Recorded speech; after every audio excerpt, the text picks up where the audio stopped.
সময় সময় তোমরা যখন ডিমোটিভেট হয়ে যাও, তাই না? এই ভিডিওটা অবশ্যই তোমাদের জন্য। চলো আমি স্টার্ট করি, প্রথম থেকে শেষ পর্যন্ত দেখতে থাকো।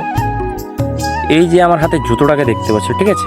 এই জুতোটাকে যখন আমি 2 মাস আগে কিনি, তো জুতোটা পুরো একবার নতুন ছিল, ঠিক আছে? তো এই যে জুতোটা আমার হাতে দেখতে পেলে, তো এই জুতোটা হয়তো তোমরা বুঝতে পারছো, দেখো এই জায়গাটার মধ্যে খাল হয়ে গেছে, ঠিক আছে? এই জায়গাগুলো দেখো খাল হয়ে গেছে। তার কারণটা হচ্ছে, এই জুতোটাকে যখন আমি প্রথমে কিনি 2 মাস আগে, তখন জুতোটা পুরো নতুন ছিল, ঠিক আছে? তখন তাকে নতুন করে আনা হয়েছিল, তারপরে সে আমাকে বিক্রি করে, এরপরে আমি তাকে কিনি।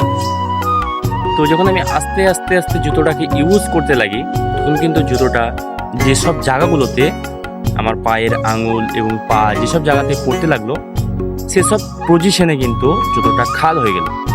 তো আমার মোরাল অফ দ্য স্টোরি বলার এটাই ছিল, তুমি লাইফে আস্তে আস্তে করো, ঠিক আছে?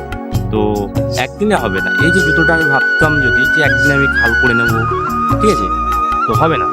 তার কারণ হচ্ছে এটা তো একদিনের জিনিস না, আস্তে আস্তে আস্তে আস্তে ঠিক এই জিনিসটা খাল হয়ে যাবে, তারপরে অটোমেটিক ছিঁড়ে পড়ে যাবে।